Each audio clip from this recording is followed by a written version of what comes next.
Decarbonising Europe's metals industry is non-negotiable. It's critically important to ensure the continent remains competitive and can sustainably support its path to net zero. However, electrifying and decarbonising industrial processes is challenging and costly, putting pressure on industries to balance decarbonisation and financial goals. I'm joined by Adina Georgescu, Energy and Climate Change Director at Eurometaux, to learn more about the challenges metal sectors are facing and how they are tracking in terms of meeting green goals. Adina, what should Europe do to actually maintain competitiveness in the metal space? And perhaps you can give us more detail on the non-ferrous metal space specifically. This is your wheelhouse. Thanks, Pam. And thank you very much for the invitation. I'll start by explaining what non-ferrous metals are. So non-ferrous metals are aluminium, copper, nickel, zinc, lithium, cobalt, even gold and platinum, silver. They're also non-ferrous metals. And we are widely used. We are being used every day by citizens, by industries. We are enablers of the energy transition. For instance, aluminium and copper are used in, cables, for instance, in electric cables. And they're also used in, electric vehicles or batteries, lithium batteries, cobalt. Then we're also used also for the digital transition, and we are also widely used in the defense sector. So you cannot have, the current society without non-ferrous metals, and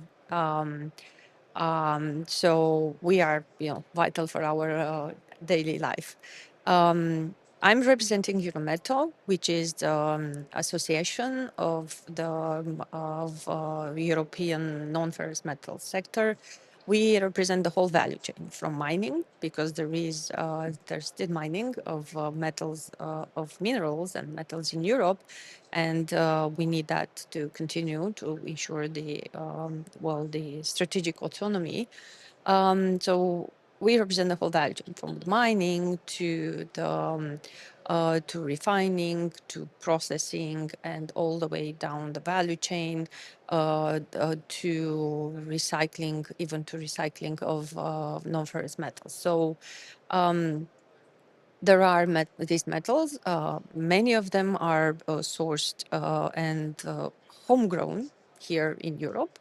Others are being imported. So we have still a sector that is existing in Europe, an industrial sector, but unfortunately it's not in such a great shape.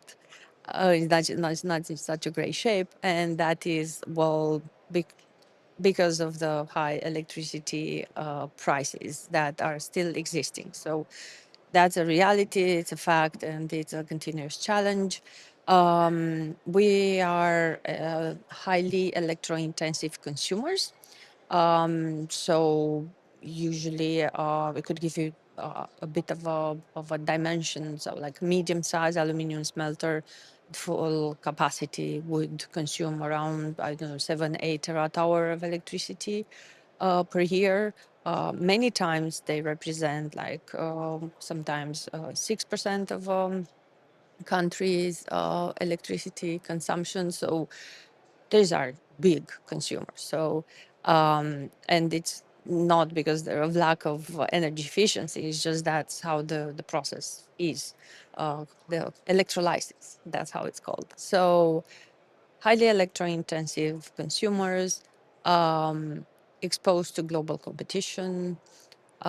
We are competing on the global market against, competitors based in countries that have different policies, different regulatory frameworks, and also that have lower electricity costs. And then we are also price takers. What that means is that the price of non-ferrous metals, is set on the global market at the London Metal Exchange. So, and that is the benchmark price at which the sale of the metal starts, and that means that we are squeezed between the local costs of producing and the price at which we have to, the benchmark price at which we have to sell, plus obviously a premium, which depends on the complexity, the sophistication of the metal. So that is, what has turn this industry into put this industry all these three components has put this sector into the challenging position it is right now. It found itself right now. So and electricity is, the backbone of the economy. It is what is turning this industry. We wouldn't exist without, electricity. We are electrified assets. So what the obvious in our face solution is, we need to have globally competitive electricity prices in Europe and costs, not just electricity prices, but also costs in Europe in order to be competitive, in order to stay competitive, and in order to, keep investing on this continent. And it's not an easy task, particularly nowadays, also with all within the whole new geopolitical context we are operating. But we are confident it can be done. We just need to be pragmatic over here in Europe, and we need to accept that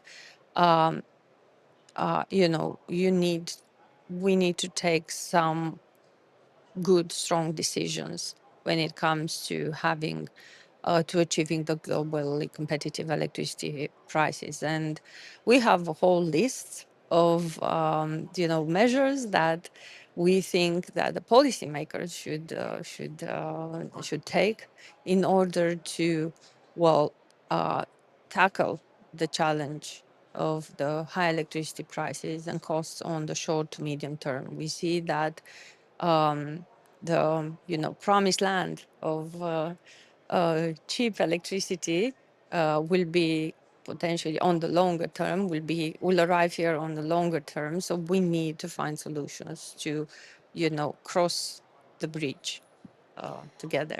You say promised land because you've given us quite an in-depth analysis of the context, and thank you for that, because I know that not all of our listeners are familiar with the non-ferrous metal space. We have a situation where they are facing so many challenges, these industrial sectors, and of course non-ferrous metals specifically. You used the word squeezed, which I think is really appropriate, because you're trying to remain competitive. You have costly electricity prices. Are we seeing Europe's metal industries within this context being pushed beyond what they are capable of, specifically when it comes to decarbonisation goals? Because that is obviously central amidst the efforts to remain competitive as well. I think we're getting to that point. That is true. We're getting to that point, and I'll explain why. I mean, uh, 80 the non-ferrous metals industry, the sector in Europe, has reduced their greenhouse gas emissions since 1990 by more than 60%. So more than 60% of the total emissions. 81% of that is coming from the electricity we consume. So 81% are what we call scope 2 emissions. The rest is direct emissions, or the third scope 3, like transport or whatever. So in order to decarbonize, we need to consume, decarbonized green, low carbon electricity. And we are 81% there. There would be, only 19 left. So we're almost there. And we are investing heavily because in energy efficiency. As I said, we reduced our emissions. So we have also invested heavily in reducing the direct emissions. It's just the indirect emissions that are outside our reach, they're outside our power, because we don't control the political decisions of countries when they decide their energy mix. We also do not, so we need to have access to uh, cheap, affordable, globally competitive, because we're competing on global markets, electricity. So energy efficiency, being a highly electro-intensive, there's an inherent, drive, internal drive to reduce the electricity consumption. That is just good business. We don't need, this is happening without any targets or without any regulation. It's just good business. You consume less electricity, obviously your costs go down. So, and obviously these investments in energy efficiency, they have to also deliver the savings that make them worse. So, and we see that, that is being, we're also getting to a point where it becomes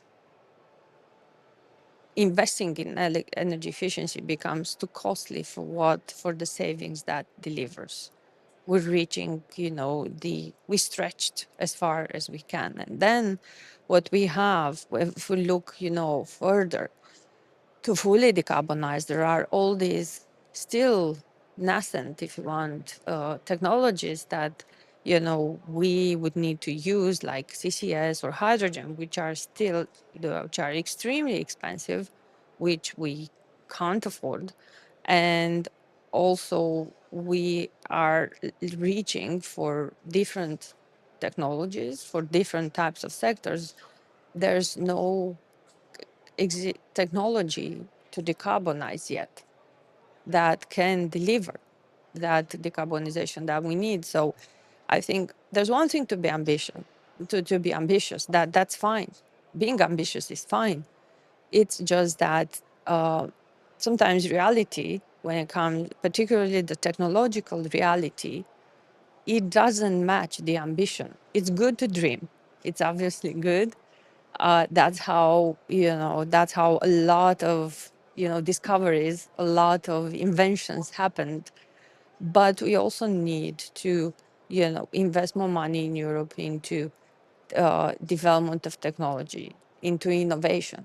But we need that innovation to happen organically, not just not just in a lab or in a university that stays there and doesn't make the jump into the business or into the commercial sector.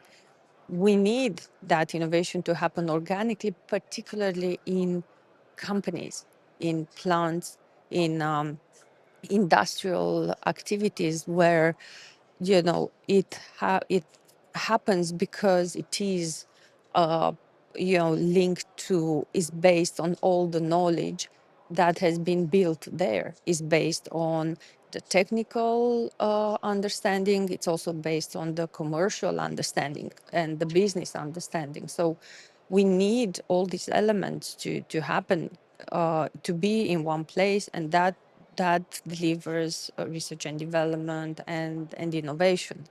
And this is, a negative side of the, the I of the deindustrialization. It's a hard word to say. It's actually a very negative word to say, deindustrialization. But this is what we've been seeing in Europe, slowly, but surely. The size of the industry in Europe has decreased every year. And that has the negative effect of that is that investment is not happening. CEOs, boards, shareholders, they're more reluctant when they see that to invest into, let's modernize, let's put more money into here, let's invest in innovation or research and development, since if they don't know if there is really a future for that investment here.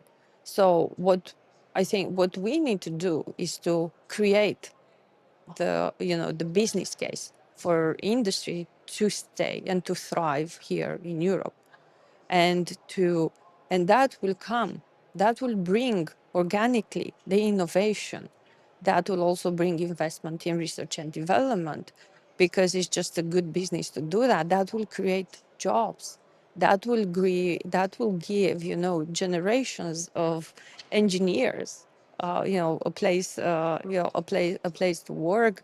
It will also keep the economic development, or it will even bring growth to regions of Europe that right now they're looking at a potential, high unemployment, various social problems. So usually these plants, non-ferrous metals and the sector, they're located in mono-industrial areas, and a lot of other plants or as industrial assets have been built around them, because you have the production, the supplier of metal there. And the unknown effect, I think the aspect that few people talk about, is that when such plant is closing, the other ones can also fade away, are also at risk.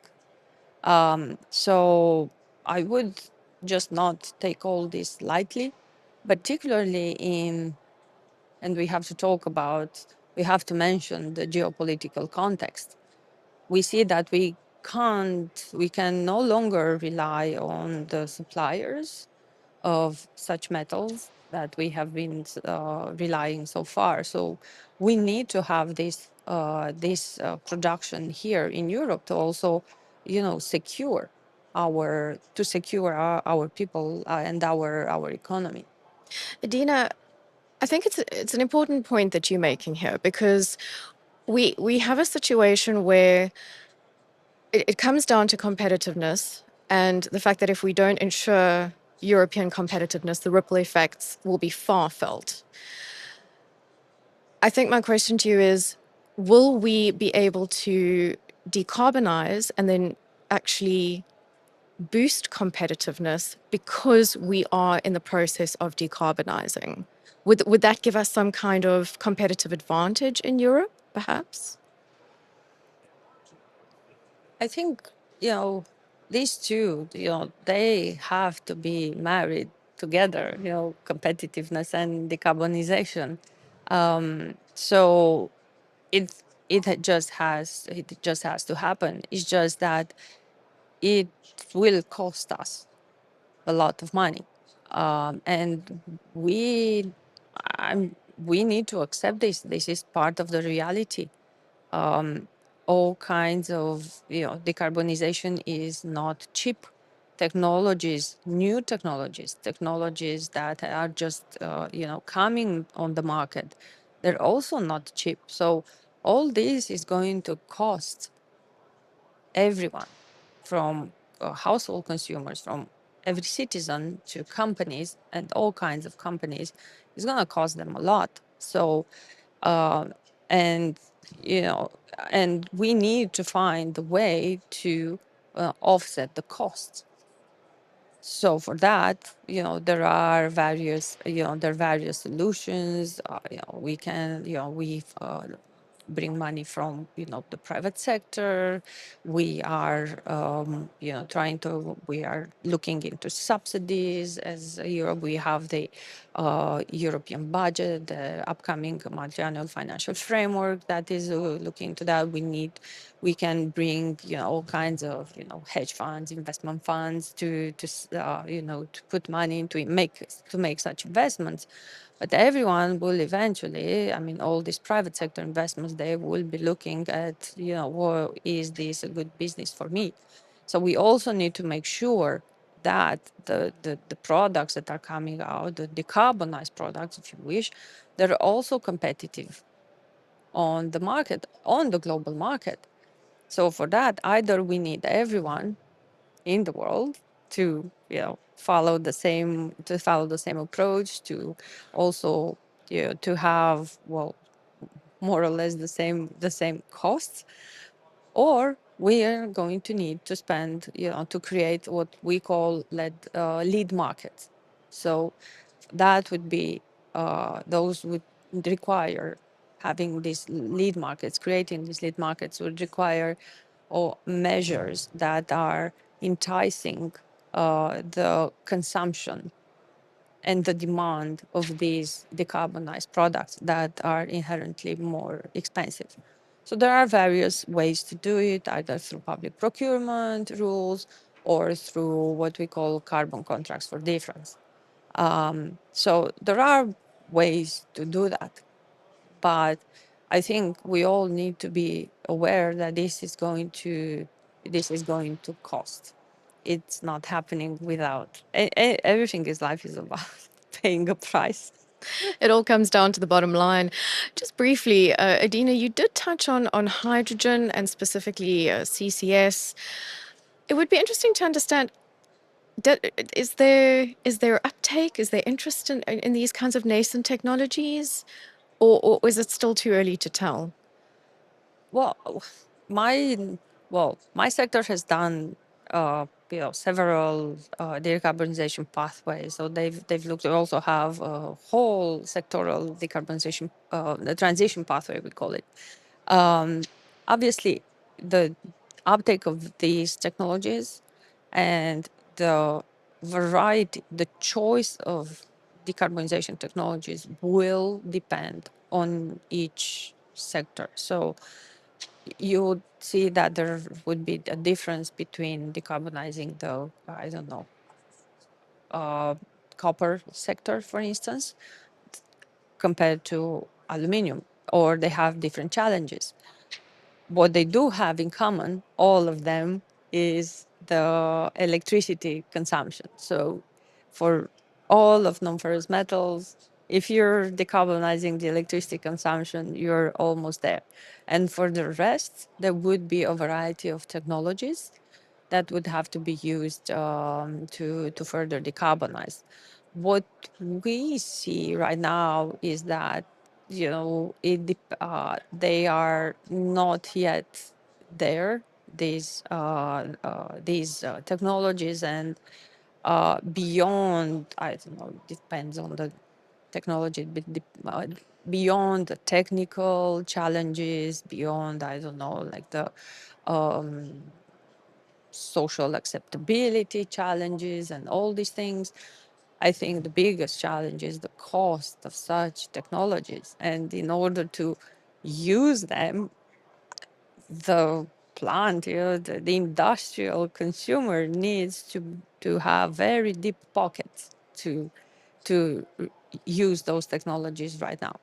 So either we, improve their market deployment of these technologies so that they become cheaper and widespread, or we would be looking into, I don't know, different other solutions. And as I said, the choice of either hydrogen or CCS or other technologies, that depends on each sector. But I think it will also depend on the location of each plant, particularly when it comes to CCS. Indeed. One final question.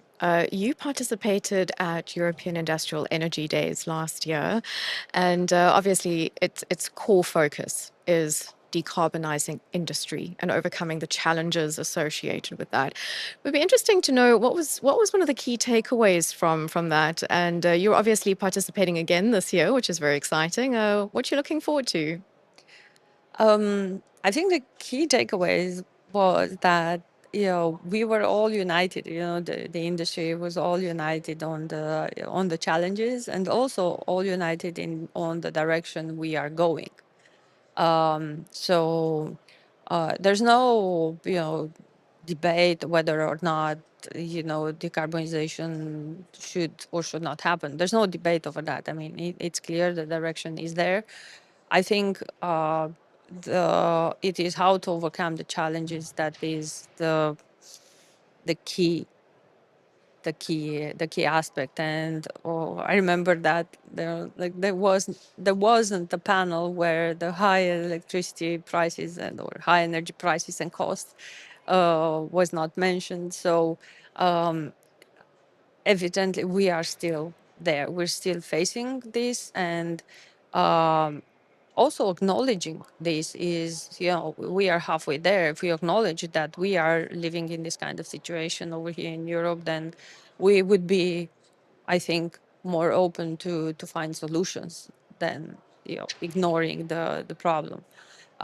So I think that was for me the key takeaway, and I think the unity of